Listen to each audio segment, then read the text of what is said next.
Points. तो पहला इसमें हमारे पास था चार्टर एक्ट 1813, जिसके बारे में हमने डिस्कस किया कि ये ब्रिटिश भारत का जो है वो पहला स्टेप था एजुकेशन के लिए, फर्स्ट स्टेप्स टुवर्ड्स एजुकेशन। इसमें क्या क्या ऑब्जेक्टिव्स थे? Spread scientific knowledge in British India. 1817 में जो है वो हिंदू कॉलेज को एस्टैब्लिश किया गया था कलकत्ता में, जो कि बाद में चल करके फिर प्रेसिडेंसी यूनिवर्सिटी बन गया था 2010 में, और 1855 में इसको प्रेसिडेंसी कॉलेज बनाया गया। सेकंड, हम एल्फाइन रिपोर्ट, स्टोन रिपोर्ट के बारे में पढ़ रहे थे। ये 1823 में जो थी वो पेश की गई थी। तो इसकी जो रिकमेंडेशन थी, ये क्या रिकमेंडेड करती है? Appointment of district examination officer, school supervisors and training of teachers. तो इसके बारे में जो था इस रिपोर्ट में बताया गया था।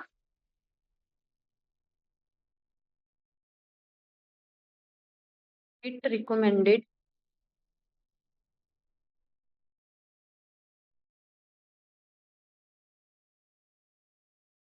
Appointment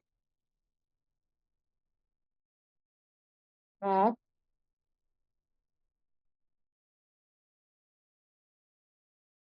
district examination officer,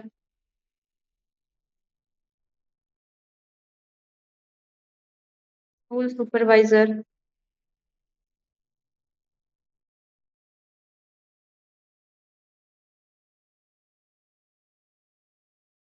and training of teachers.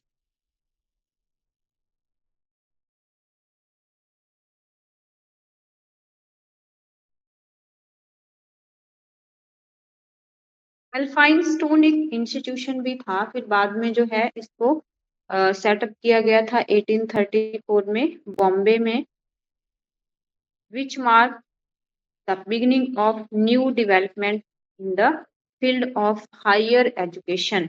तो किस फील्ड में जो था ये एक न्यू डेवलपमेंट मार्क किया गया हायर एजुकेशन में? क्या? एल्फाइन स्टोन इंस्टीट्यूशन, जो कि पहले एक रिपोर्ट के रूप में पेश किया गया था, बाद में इसको इंस्टीट्यूशन बना दिया गया इस नाम से, जो कि 1834 में बॉम्बे में एस्टैब्लिश किया गया था। It is one of the oldest colleges of Bombay universities.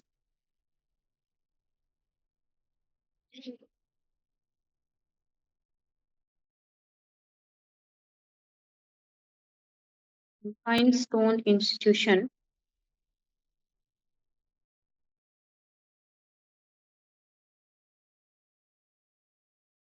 Setup in 1834 in Bombay.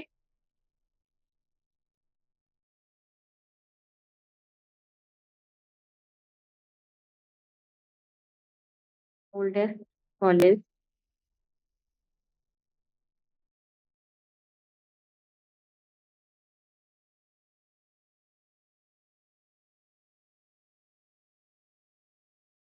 University.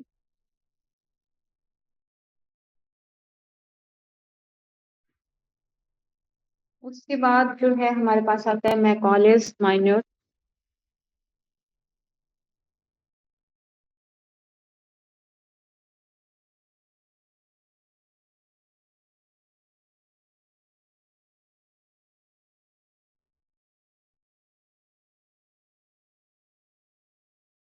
जो कि 1835 में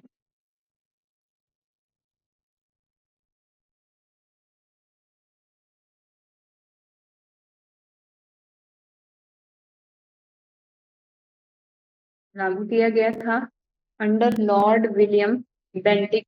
तो लॉर्ड विलियम बेंटिक जो थे इस टाइम भारत के पहले गवर्नर बने थे, और इनके जो फर्स्ट गवर्नर थे ये कौन? Lord William Bentinck. 1828 से 1835 तक इनका जो टेन्योर है ये रहता है इंडिया में। तो इनके कार्यकाल में जो है मैकॉले माइनर्स जो था वो पास किया गया था 1835 में। और इसकी क्या रिकमेंडेशन थी? ये बहुत इंपॉर्टेंट है। इसने पहली बार जो है वो इंस्ट्रक्शन ऑफ मीडियम जो था ये इंग्लिश इंट्रोड्यूस करवाने को के ऊपर जो था वो एम्फेसाइज किया था। तो इसमें ये क्वेश्चन कई बार पेपर में पूछा भी गया है। It was decided to introduce English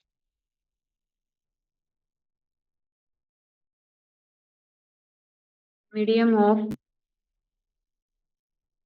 instruction.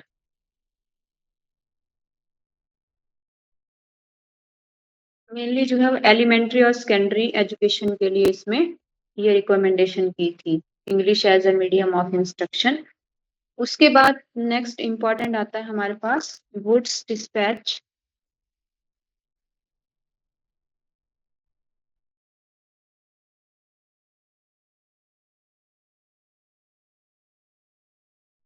Would dispatch 1854।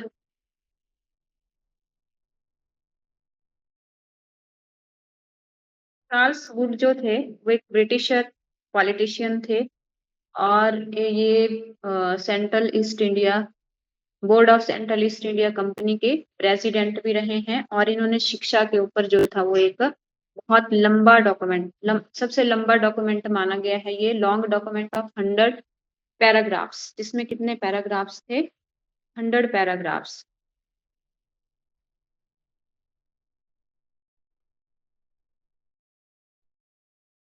Long document of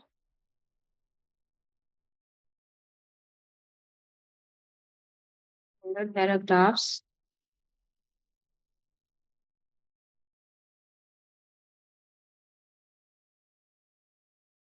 It was the first policy measures regarding higher education। तो ब्रिटिश भारत में जो हायर एजुकेशन थी उसके रिगार्डिंग ये पहली पॉलिसी जो है वो पहली नीति अंग्रेजों की मेजर की गई है, woods dispatch.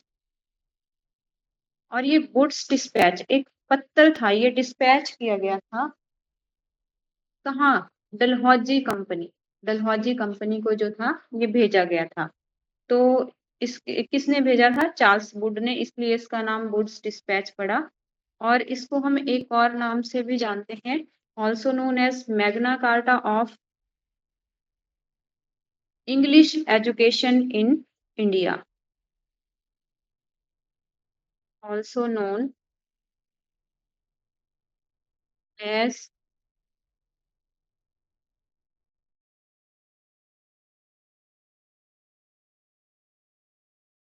Magna Carta of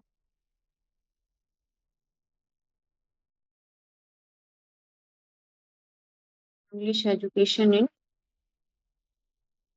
India. It recommended, इस डिस्पैच में जो मेन रिकमेंडेशन थी वो क्या करी थी?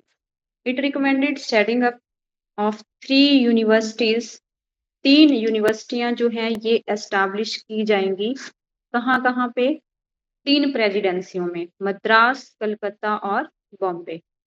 तो ये इम्पोर्टेंट रहता है कि तीनों प्रेसिडेंसियों में जो यूनिवर्सिटियां एस्टैब्लिश हुई थी वो ब्रिटिश गवर्नमेंट की कौन सी पॉलिसी में जो था इसको बताया गया था। तो ये था वुड्स डिस्पैच में, it recommended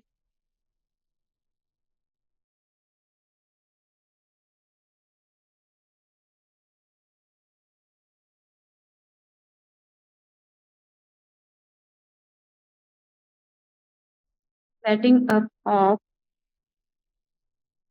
3 universities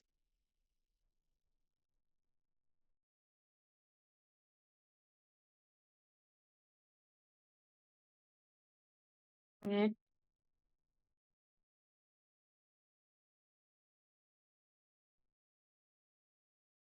Madras, Calcutta, Bombay, which were set up in 1857, जिनको कि फिर बाद में एस्टैब्लिश कर दिया गया था 1857 में। वुड्स डिस्पैच में सिफारिश की थी इनको एस्टैब्लिश करने की, और एट द एंड फिर इनको एस्टैब्लिश किया गया 1857 में।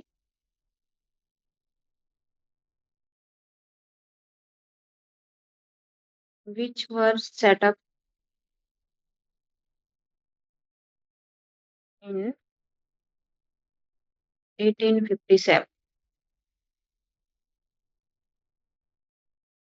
और इसमें क्या रिकमेंडेशंस की गई थी वुड्स डिस्पैच में?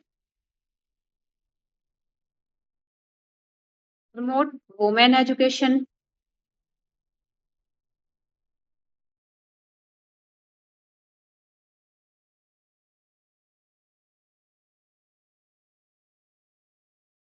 एंड ओपन गवर्नमेंट स्कूल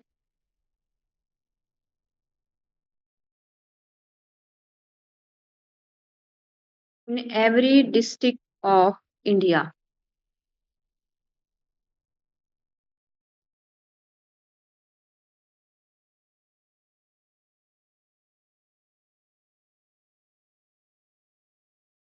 के बाद हमारे पास नेक्स्ट कमीशन जो है इम्पोर्टेंट कमीशन आता है हंटर कमीशन।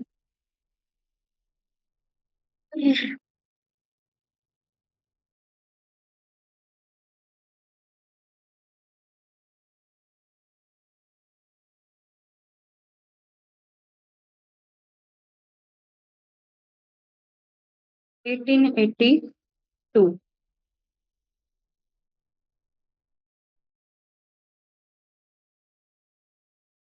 हंटर कमीशन जो था ये डब्ल्यू हंटर इसके चेयरमैन थे, इसीलिए इसका नाम हंटर कमीशन पड़ा था इनके नाम पे। और इसका जो मेन इसलिए ये कमीशन बनाया गया था, रिव्यू ऑफ 1854 वुड्स डिस्पैच। जो 1854 का वुड्स डिस्पैच था इसको रिव्यू करने के लिए, review of 1854 woods dispatch.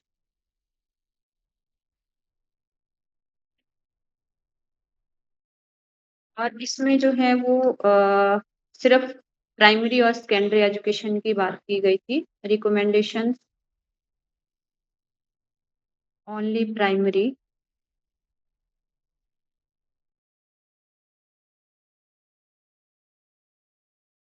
And secondary education.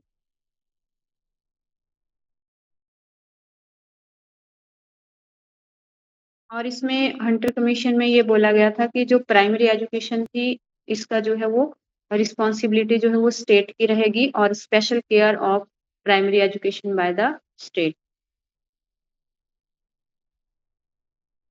और सेकेंडरी एजुकेशन जो थी उसको वोकेशनली वोकेशनल एजुकेशन जो था इसको बनाने के ऊपर ज्यादा फोकस किया गया था।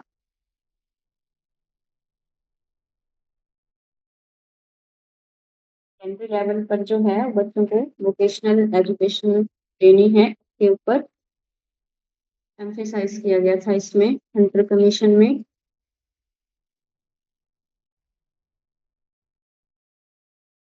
और सेपरेशन जो था पहली बार फर्स्ट टू फिफ्थ जो प्राइमरी एजुकेशन है उसका सेग्रेशन या सेपरेशन करना है हायर एजुकेशन से, तो ये भी इसमें एम्फेसाइज किया गया था।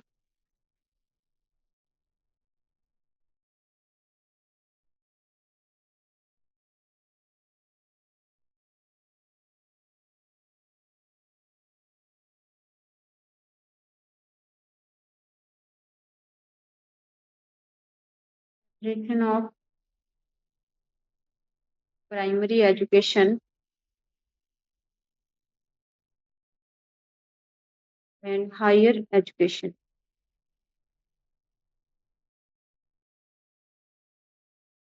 प्राइमरी में जो था वो फर्स्ट टू फिफ्थ, और हायर में आया इसमें सिक्स टू ट्वेल्थ। उसके बाद नेक्स्ट आता है हमारे पास university commission.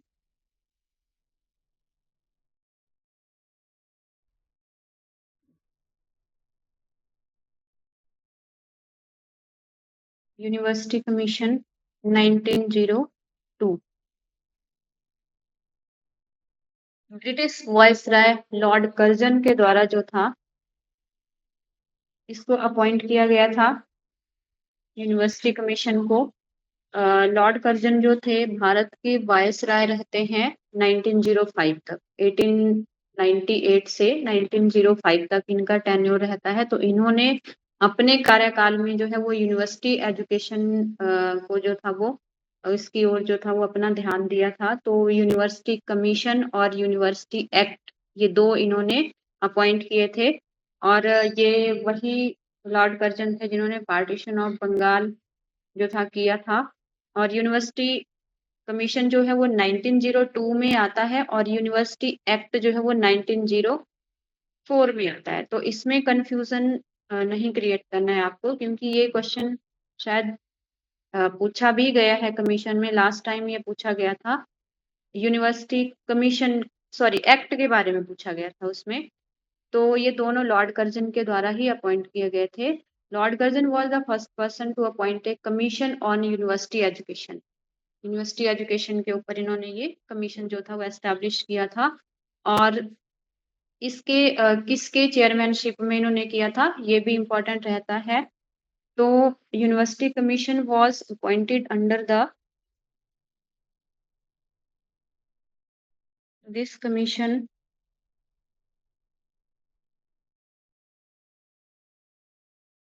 was appointed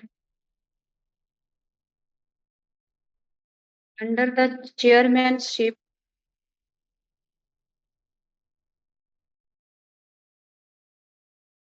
of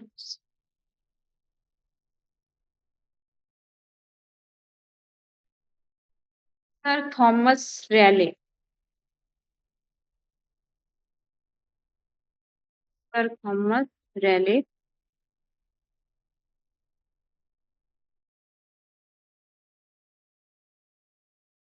अपने कार्यकाल में इन्होंने एक पुलिस कमीशन, रेलवे कमीशन ये भी एस्टैब्लिश करे थे लॉर्ड कर्जन ने। लेकिन हम जो है यहाँ पे एजुकेशन से रिलेटेड पढ़ रहे हैं तो हम फिर ये दो ही याद रखेंगे यहाँ पे, यूनिवर्सिटी कमीशन और यूनिवर्सिटी एक्ट। तो ये इस कमीशन को अपॉइंट करने का जो ऑब्जेक्टिव था वो क्या था, to inquiry the condition and prospectus of all universities established in British India. British India में जितनी भी यूनिवर्सिटीज को एस्टैब्लिश किया गया है उनकी कंडीशंस को उनको इंक्वायरी करना और उसके बारे में जो है वो उसको उनका एवेल्युएशन करना। इसीलिए इन्होंने ये यूनिवर्सिटी कमीशन जो था वो अपॉइंट किया था। और यूनिवर्सिटी एक्ट जो था ये 1904 में था, 30 मार्च 1904 was formulated on the basis of the recommendation of the Indian University Commission of 1902।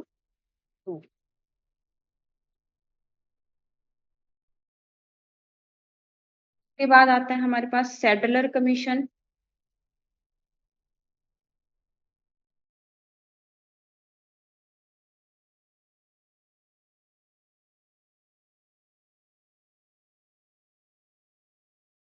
ये 1917 में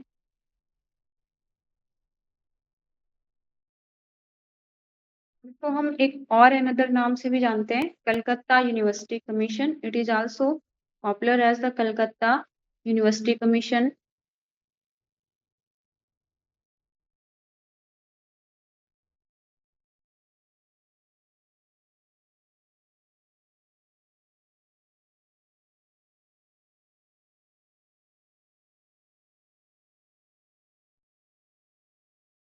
इसमें जो है वो 10+2+3 वाला जो स्ट्रक्चर था इसको रिकमेंड किया गया था, जो कि बाद में फिर हमने पिछले कल उसमें डिस्कस किया था नेशनल पॉलिसी ऑफ एजुकेशन 1986 में, जो कि राजीव गांधी के द्वारा जो थी वो अपॉइंट किया गया था वो कमीशन, सॉरी पॉलिसी।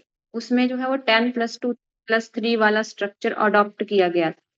तो इस कमीशन में भी इस स्ट्रक्चर के लिए रिकमेंडेशन दी थी कि 10+2+3 वाला स्ट्रक्चर जो है ये एजुकेशन में होना चाहिए।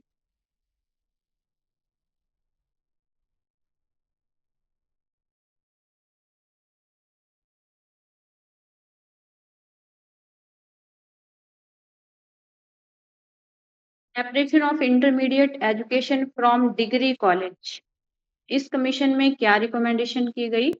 The separation of intermediate education from degree college and suggested a special selection committee for selection of university teachers। University teachers जो होंगे उनकी सिलेक्शन के लिए एक selection committee, special selection committee जो है इसको सजेस्ट किया गया था।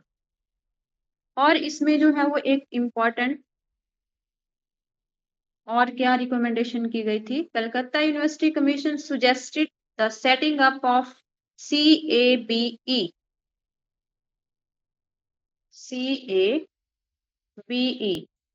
CABE मतलब central advisory board of education की फुल फॉर्म जो है ये हमारे पास आती है central advisory board of education. इसको एस्टैब्लिश करने की जो थी वो सिफारिश की गई थी, इसमें रिकमेंडेशन दी गई थी, जिसको कि बाद में फिर सेटअप भी कर दिया गया था 1920 में। CAB was set up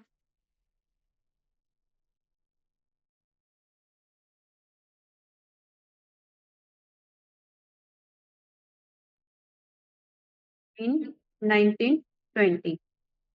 ये जो CAB है ये है क्या? Central advisory board of education, मतलब इसमें एजुकेशन स्टैंडर्ड की क्वालिटी को इम्प्रूव करना और चेक करना, ये इसका काम है, इसका CAB का, to check the standard and quality of education। फिर उसके बाद जो है वो 1923 में इसको एबोलिश भी कर दिया गया था, खत्म कर दिया गया था ये जो CABE था हमारे पास, because financial crisis in India.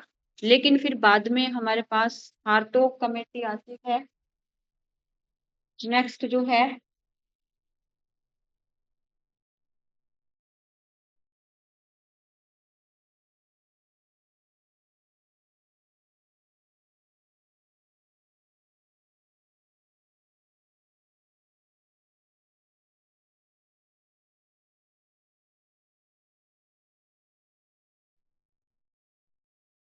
ठीक है। ये जो हारतोग कमेटी है अभी हमारे पास कुछ थोड़े से बच गए हमारे जो कमीशंस हैं, कमेटीज हैं, तो इनके बारे में हम फिर कल डिस्कस कर लेंगे।